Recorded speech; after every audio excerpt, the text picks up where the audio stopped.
This is the Thoughtful Travel Podcast. I'm your host, Amanda Kendall of the notaballerina.com travel blog. Every episode I'll share travel tales from several fellow travel lovers, and together we hope to entertain and inspire you, remind you of some of your own great travel experiences, and encourage you to hit the road again soon.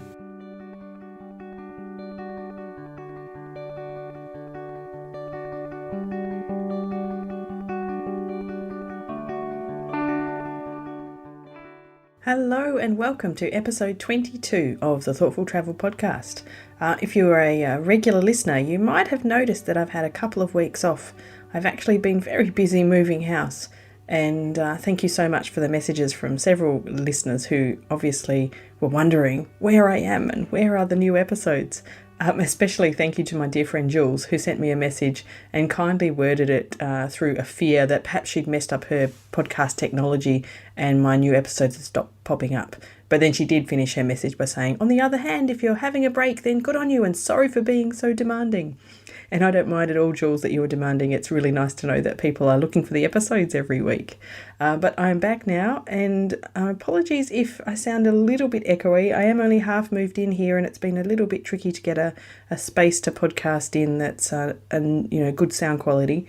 But I'm working on it, so far so good. At least you'll be able to understand me. I'm now podcasting from a new office with a very green view over my garden. It's a lovely spot, although there are a lot more noisy birds here than my previous office. So you might hear a few Aussie birds in the background, but that's just part of the ambience, surely. Anyway, apologies for the 2-week break, but now you know what I've been busy doing. I wish I could say I've been busy travelling the world, but in fact I was just travelling across a suburb. So there you go. Now today's topic is memorable travel moments, hungry porcupines and more. I hope that's somewhat of an intriguing title. It all stems from one of the questions I recently started asking my guests, and I asked them to tell me about one of the craziest moments of their travels. I didn't define what crazy meant, and in fact today's second guest, Diana Edelman, apologised where she told her story, saying it might not be properly crazy, but in fact her version of crazy was exactly what I meant. Basically a very memorable occurrence, the kind of experience you would never ever have if you were just staying home. And so that's what we're going to hear about today from 3 different guests. And the first guest is new to the Thoughtful Travel Podcast, and that is Jeff Ryan. So he is the author of a new book, a really great new book. In fact, it's sitting on my desk as I speak. It's the Appalachian Odyssey, a 28-year hike on America's trail. So it is the epitome of slow travel, which we'll talk about in another episode with Jeff.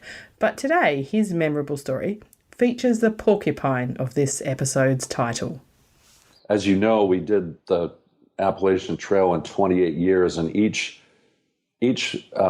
trip has its own flavor. So I wrote them as chapters, and one of the funniest ones, I think, it was tragic at the time to a degree, but we were hiking in Vermont for a week, and we came off the trail, and my car wouldn't start. It initially started, my truck, and it stalled, and I thought, what's going on? So I went to hit the brake, and the brake went to the floor, and the car was still rolling, and pulled the emergency brake, and it stopped, and we got out of the truck, and we looked underneath, and a porcupine had spent all week while we were on the trail eating all of the rubber from inside the engine compartment. How did you know it was a porcupine? Or could you see it? There were quills everywhere. Right. Oh, no. And the whole engine compartment was filled with quills and little shards of rubber, and it was astounding. I mean, he was pretty industrious. He took out everything, the radiator hoses, the gas line, the brake line, the spark plug wires, the whole 9 yards, and we were a little distraught. I didn't know the porcupines like rubber. Yeah, well, I didn't either, and as it turns out, particularly in the northern climb here, they put salt on the roads to melt snow and ice when the conditions get really terrible. And that salt gets on the undercarriage of your vehicle, and that's what attracts the critters to engage in an orgy of eating rubber. Oh, my goodness. So it's nicely salted rubber, and that makes it tasty. Oh, yes. You can't forget the salt. And it was quite something. That really is crazy. I've never heard of anything like it. Now I'm wondering, we have echidnas here that's like our equivalent of a porcupine. I have to find out if they like rubber with salt too. I would imagine. I read afterwards that I knew of this place. There's a very popular climbing area called the Bugaboos up in British Columbia. And up there, apparently they have chicken wire and boulders at the trailheads and big signs telling people they better wrap their vehicle before they go climbing because they might come back to find all the rubber is gone. Oh, that's insane. Sounds like a Monty Python skit or Oh, it something. really does. Yeah. Yeah. It doesn't sound like the kind of damage that you would reasonably expect. So, did you just get a tow truck out, or you obviously couldn't Oh drive? no, this was all part of the adventure. So we grabbed our packs and kept on walking. We ended up walking down this dirt road for several miles and finally got to a paved road. It was a holiday weekend, and a fellow went by in a convertible from a nearby state, and he had pity on us. And we got in the car, and he gave us a ride to the hardware store, and he had told us on the way there that he would give us a ride back to our vehicle. And when we got out of the convertible, he turned around and said, "You know what? I changed my mind. I'll see you later." And he took off Oh no! down the road. And so we ended up walking 17 miles back to the vehicle and fixing it and the best we could. And that actually led to another several days of me being in Vermont at a car dealership waiting for parts to arrive from all over New England. And as a young man making not so great a wage in a warehouse and putting all my money toward hiking and climbing, I basically had to save up for quite a while to pay off that pretty sizable bill. That's So, terrible. So, I guess you don't like porcupines now. oh, I don't mind porcupines. I think it was just one of those funny life lessons, and I'm a little bit more wary of how and where I park, but it's kind of unavoidable. If you're putting yourself out there, stuff's going to happen. Well, this is true, and at least it has made for a really good story. Oh yes, it did. Although many people at work were very suspect. They thought I just made the whole thing up so I could go hiking for another week. Oh, because you were late coming back to work. Oh, Oh, yes. I had to take a week of paid vacation time because I had to sit in Vermont waiting for my truck to get fixed. Right. Yes. To be honest, I can understand why they didn't believe you because the porcupine Yeah, story does seem far-fetched. right. Now, you know that I usually try and add a story of my own that's somehow relevant to the story my guest told, but try as I might, I don't think that anything remotely similar has ever happened to me, even if I translate porcupine to the Australian equivalent of an echidna. I just love this story of Jeff's. It is particularly crazy in my book. So I think I'll just head straight on to my second guest. And it is Diana Edelman of D Travels Round. I've known her online for years, at least 4 or 5 years, but we finally got to meet in person in Bangkok last year, which was really lovely. And it was great to chat to her again, where she lives now in Las Vegas. So I've got lots of interesting stories to share from her in future episodes, but today was one that took place in Croatia, and it's one that I particularly love. I've traveled quite a bit. And for my 30th birthday, I went on what I called the 30th birthday world tour, which really was to Croatia and then to Vegas. But in my head, it was a world tour. And I'm dramatic, so it was perfect. So I went to Croatia, and it was the first time I had been by myself since that was 2009, I think. Yes. And so the last time I'd been traveling by myself was 2002. So there was a big block of years where I hadn't really traveled by myself.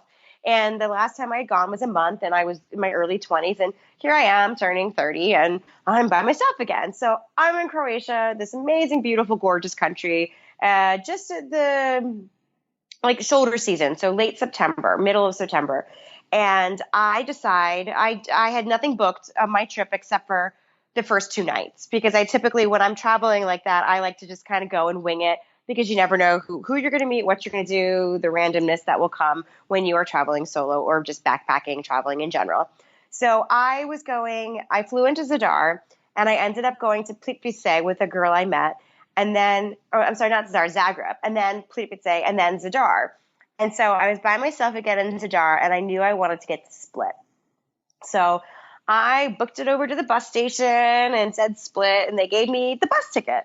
And it's in Croatian, so okay, like I guess the seat and the terminal and the bus number. So I get on the bus, and it's me with my duffel bag with wheels on it, because I, of course, overpacked for 10 days, because who knows what magical experiences I'm going to have where I must have this one specific dress. So I'm in this bus, and I am the oldest person on this bus. The rest of the people are probably like high school kids. Oh, no. And they're all sitting there chatting, blah, blah, blah. And I'm like, okay, this is so odd. But all right, we're all going to Split. And it's a couple hours. I don't remember if it's 2 or 4. I blocked it out.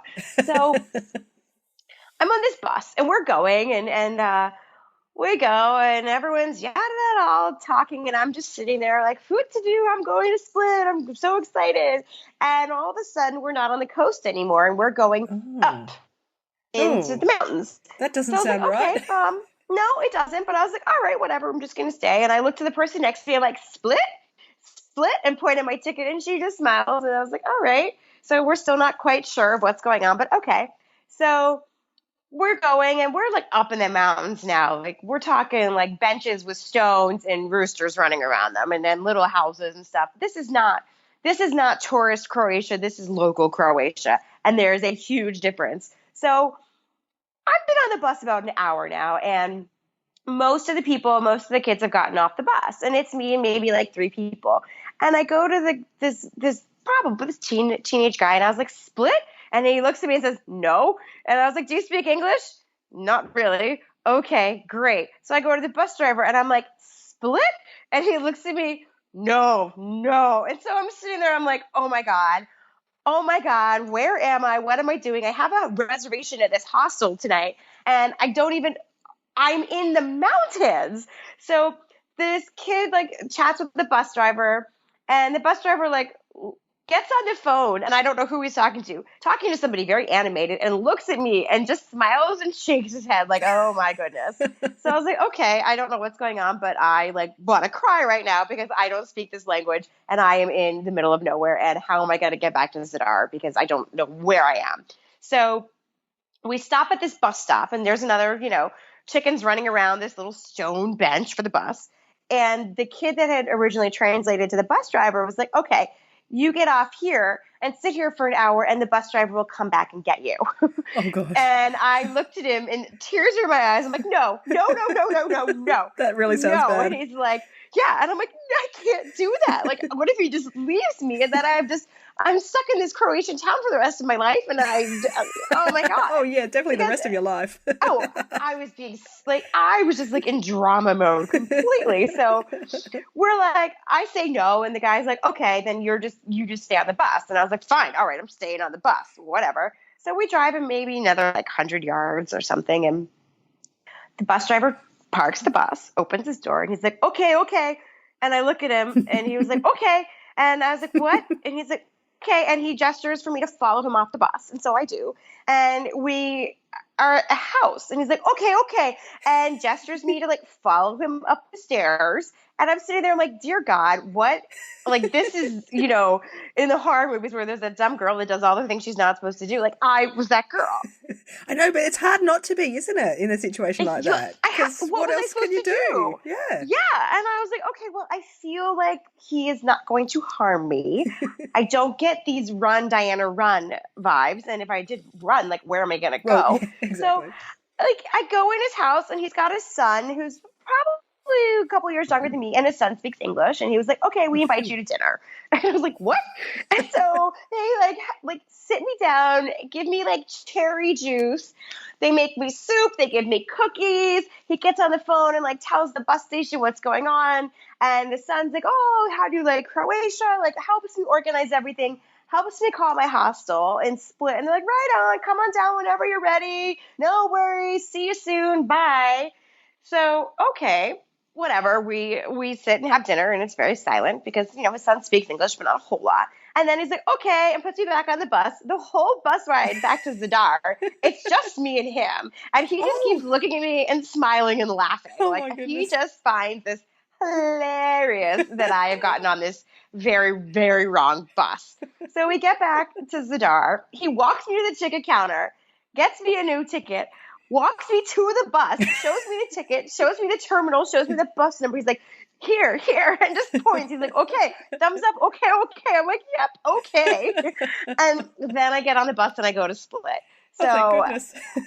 I mean, not crazy, but kind of it could have gone one of two ways. It went the really good way. And it really, like, at the end of that day, when I was in Split, I was on such a high from that experience because it was so heartwarming to me and so incredible. And it just reminded me, like, when you're traveling, how important it is to kind of trust and open yourself up to things because you're going to mess up. You're in a country, you don't speak the language. Yep. Who knows? You're going to end up on the wrong bus. You're going to end up eating something that you never would eat in real life because you don't know what it is. You have to just trust that, like, you're going to make mostly right decisions. And yeah, I got on the mostly wrong people bus. are good too. Yeah, so, exactly. Yeah. That is the most important thing. And so, like, I got on the wrong bus, but it ended up being this really heartwarming, feel good and experience. It just reminds me that, like, there's such good out there and people generally are good. And so, okay, not crazy, but good story. Oh, I so love happy, that story. Happy ending. Yes, with a happy ending. Yes. I love it because I think, I mean, the same things happen to me, well, not exactly the same thing, thank goodness, but similar things where you're kind of in a position where all you can do is kind of, like, you feel like a child because you don't speak the language and you don't know anything about the surroundings, be that the food or where you are or whatever, and you kind of feel just like a child and you sort of have to trust the people around you. And there's not much else you can do. Like, if this strange bus driver is leading you into his home, you don't really have many choices. Like you say, if you're going to run, well, what would you do? Where would you go? So you just have to go with the instinct and assume that, I mean, most people are good by far, 99.9% of people are good. Yeah, and the reality is you're helpless. You really do just have to put your trust in other people because otherwise, what are you going to do? Yeah, exactly right. So that was my out. crazier. It did. It did. And I'm very fortunate because all of my medium crazy stories that aren't really crazy, but in my head they're super dramatic, have been things that, like, they started off pretty bad and they ended up kind of okay. So I really agree with Diana that opening yourself up and trusting people is just one of the biggest lessons I've learnt on my travels. I've never been scammed or robbed or anything remotely bad, touch wood, but on the contrary, I've got to meet and talk to some really fascinating people. It's really, I think, worth taking the risk. Now, today's last but far from least guest is Tom Parson. You might remember him as the Lego backpacker. Now, like me, Tom has also been lucky enough to travel across Russia by rail, and his memorable moment was one that really appealed to me and one that I could relate to as well. This one it's not a cliche, but it was quite funny. So when I was in, I did the Trans-Mongolian Express. So I got the train from China into Mongolia and then spent a few weeks in Mongolia and then got the train from Ulaanbaatar into to Moscow, getting a Trans-Siberian. Fabulous. So the Trans-Mongolian is actually the same as the Trans-Siberian, but it joins the Trans-Siberian route in Russia. So jumped on the train there, and it was really funny because on that train there was 5 Russian artists who had been living in Mongolia for about 3 months doing an art installation. And it's a bit of a cliche because you could jump on these trains and you don't know anyone, so you kind of walk through the carriages to see if you can see any other English speakers or Westerners, see who you could connect with on the train to entertain yourself, because that train ride is long. So the full version of it was, I think, 5 days, but broke it up along the trip. So the full Trans-Siberian 7 days. So on this train I went through, met a few different people. Most of them were in tour groups, etc. But I remember there was one cabin that was full of these Russians, and they saw me, and they tried to talk to me with very broken Russian or very broken English, and I was trying to talk to them through very, very bad Russian, trying to use like cell phone apps and things, and ended up spending the night with playing these crazy Russian card games, which I can't even remember, and then pulling out dozens of bottles of vodka and just sitting there. And I think I spent like 6 to 8 hours with them, trying to talk to them and laughing and looking at their artwork and talking to them and it seemed like such a cliche at the time looking back at it, because I was on the Trans-Siberian with a group of Russians drinking vodka, trying to talk about art. Oh, that's amazing. And I think that was one of the biggest highlights during the trip was doing that, and it was absolutely surreal. I loved hearing this story from Tom. Certainly my Trans-Siberian journey was one of the highlights of my life too. I didn't get into the vodka, I must say, but I certainly did meet all kinds of interesting Russians on my train journey, and I love reading back on the journal notes that I made about them. I had plenty of time to write in my journal on that trip, of course, so there's all kinds of interesting stuff. And the lottery of who would board each time my cabin mates changed, it was just fascinating. I also actually have a post on the blog about some of the kids that I met on the Trans-Siberian journey. I'll put a link to that in the show notes. So, thank you very much for listening to episode 22 of the Thoughtful Travel podcast. I hope that these memorable travel moments have reminded you of some of your crazier experiences on the road. A big thank you to my guests. First of all, we had Jeff Ryan. You can find Jeff at jeffryanauthor.com, and his book, Appalachian Odyssey, a 28-year hike on America's Trail, is available on Amazon now. I'll leave a link in the show notes. Right now, Jeff's on a nationwide tour across the US, doing lecturing and book signing, travelling around in his 1985 VW pop-up camper. So have a look on his website to see if he's coming near you if you're in the States. Secondly, I spoke with Diana Edelman of D Travels Round, so you can find her at dtravelsround.com, and she also has a newer site, Vegan's Baby, which is a very clever play on words, I think, and of course that's about vegan focused information for Las Vegas. So have a look at both of those. Links are in the show notes. And last of all, we spoke with Tom Parson of the Lego Backpacker. You can find his just gorgeous photography of his Lego guys travelling the world on Instagram, mainly at The Lego Backpacker, and his website is still coming soon, thelegobackpacker.com. All of these details and more will be in the show notes, and for this episode you can find the show notes at notaballerina.com/22. If you are enjoying the Thoughtful Travel podcast, please leave a rating or a review on iTunes. It really makes my day and gives me a big smile, so thank you. You can also say hello at Twitter using the Thoughtful Travel Pod hashtag, or just tweet to me at Amanda Kendall. And if you prefer to message me on Facebook, you can find me at Not a Ballerina. Thank you so much for listening. This has been another episode of the Thoughtful Travel podcast. Show notes and other information are at notaballerina.com/podcast. Join me again soon for another chat about why we travel. Bye for now.